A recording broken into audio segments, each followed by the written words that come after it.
Good morning, family. I have an encouragement letter for us, and this is living a life apart from God. All right, so Matthew chapter 7, verses 13 and 14. Entering the kingdom. Enter through, enter through the narrow gate, for the gate is wide and the road broad that leads to destruction, and there are many who go through it. How narrow is the gate and difficult the road that leads to life, and few find it. Years ago, I was heading down a path of destruction. The womanizing, fornicating, just doing evil things, bad things. I glorified it. I pushed that agenda. I pat myself out on the back. I glorified myself for things that I had no business doing. Today, a lot of us, that's what we're doing.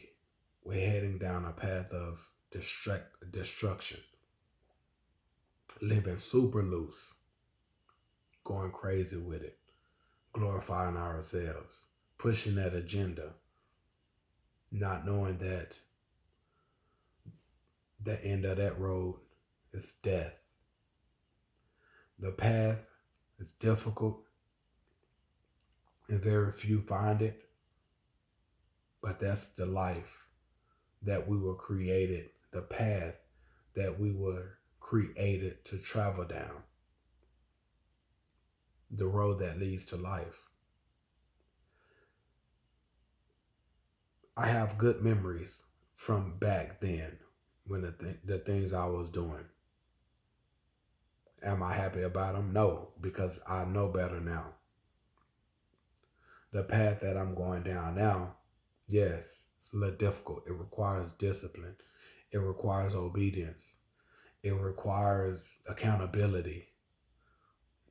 The road gets bumpy. I'm sorry, the road is bumpy at times.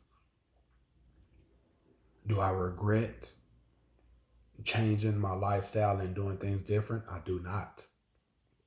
In fact, the things that I was doing back then, I learned it was a distraction to my unhappiness. Right now, I am much happier than I've ever been in my life. And I'm not even doing a small portion of it.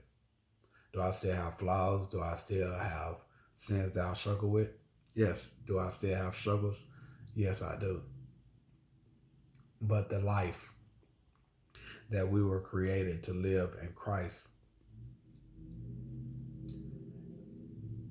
it has brought healing, peace, purpose, relevance. I have a family now. Then I didn't. The things I was doing back then,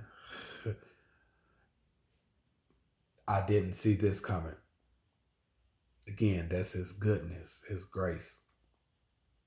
Times I could have got locked up. I could have got killed on occasions.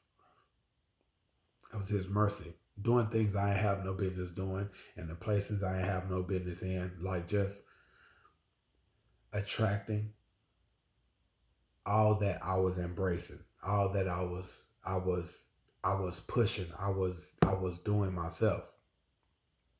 Consequences come from that. The road of destructions, living a life apart from Him. But now the life that I live with Him, striving to do better, is it perfect? No.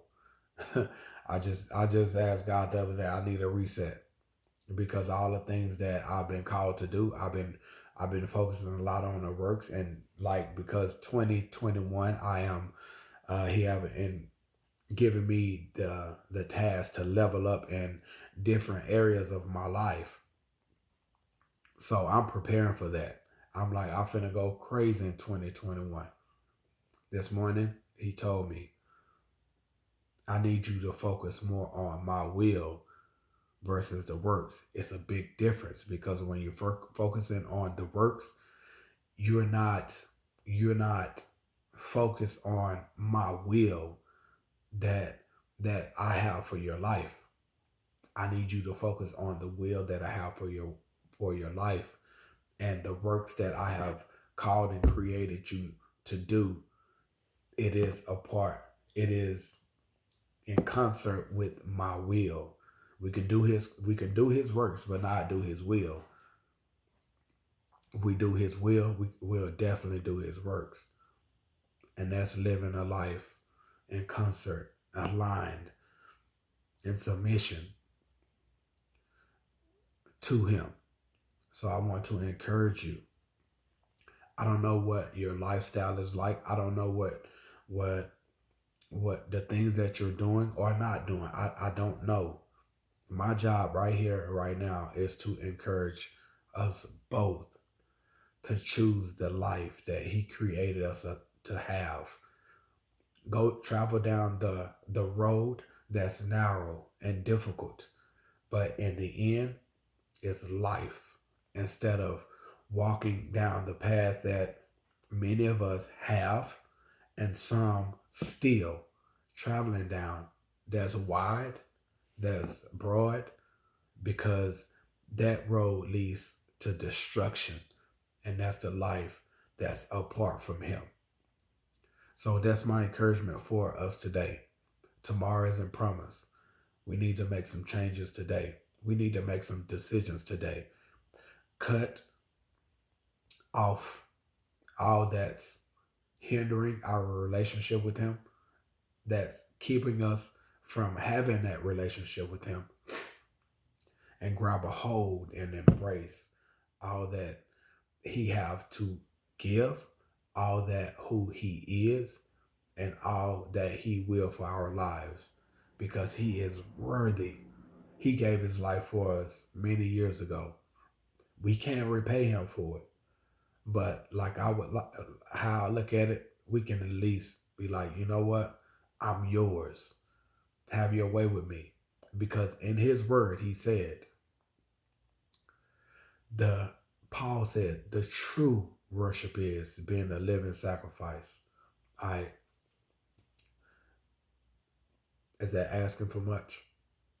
For what he been through, what he went through for us before we were even born. He did that for us. So when we were born, we're no longer in bondage, subject to the enemy, no longer in debt. He did that for us. He's our first love. That's the least we can do. It's submit to him and surrender and choose to live a life for him. All right. I love you guys. Stay blessed. Peace.